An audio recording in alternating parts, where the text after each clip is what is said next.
Hi, so I promised you more videos and this is the first one. So it seems that barking is a huge problem for a lot of you, and it is a huge problem for dogs just generally.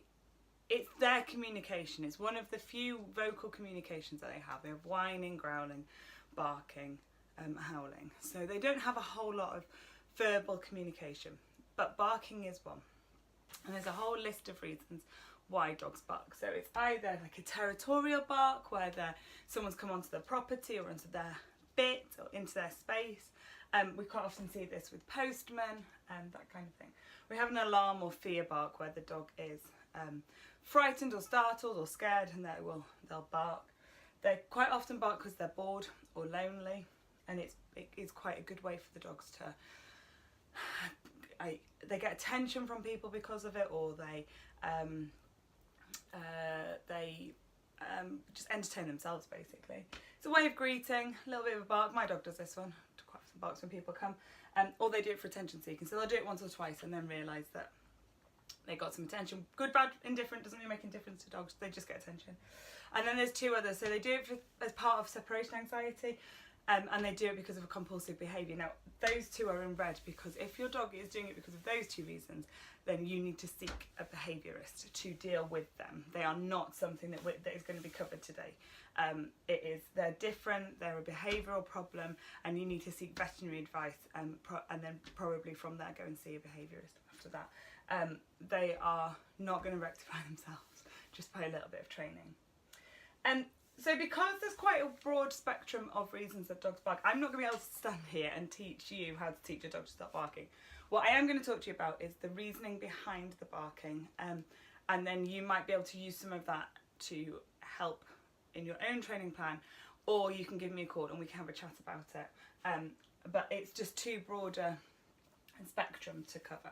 So this bit is a little bit of like the mechanics of dog training. So just bear with me. If you've got any questions, obviously you can post them below, but I'm going to try and make it quite simple. So as dog trainers, we follow a basic set of principles, which is the ABC. Now, if there's any dog trainers watching, yes, it's more complicated than ABC, but the basic premise is ABC. Antecedent, behaviour, consequence. And this pretty much goes for any behaviour in any situation. I'm just trying to think if there's one that it doesn't cover, but there will be, but I can't think of one off the top of my head. So for training, swivel around a little bit so you can see all of the A, because you might not be able to work it out otherwise. So A, antecedent. So this is what sets the behaviour. It might be your behavioural cue, like a sit. It could be the fact that it could be a situational cue, such as like someone going to, hi Mills. Mills has just come to see what we're talking about. It could be a situational thing, like you go to your dog's food cupboard so that they know that they get the food. That might trigger the dogs then to go and sit by where they get their food. Oh, I love it when Mills comes and joins halfway through. It could be the sight of the postman. So the antecedent could be the postman coming up the garden path. That then leads to a behavioural response, barking. Probably, in this case, I would expect. And that way, so the antecedent, the postman coming, has led to the behaviour, and the consequence, especially for the postman, is that the postman leaves. So unless you live with a postman, most of the time the postman comes up the path to the front door, pops the letters through the letterbox, and then retreats and then goes to the next house. And that will obviously depend on your home setup, but that's pretty much what's going to happen. So the postman comes up the path, or the dog hears the rattle of the letterbox, whichever, they bark, and then the consequence of that is that the postman goes away and the dog thinks, boom, done it again. ABC, it works every time. Postman comes, I bark at them and they disappear, yes. And then tomorrow what happens? The postman comes, puts the letters through the letterbox, dog barks, consequence is positive, the postman goes away, yes, done it again. And we get this every single time. So what we have to do is change one of those three things to change the behaviour. So we can't really change the postman coming, he's going to come. You could change it so that the postman leaves posts in a post box outside. They could have a box. You could put a box on an outside wall so that we're not having the postman come up. That is obviously going to just stop it right there, because we're not going to have that postman. But you will probably find that a delivery driver is the same. I can't imagine, unless it's the sight of the post worker's uniform, that could change it. So you might get a DPD delivery driver, not as a problem.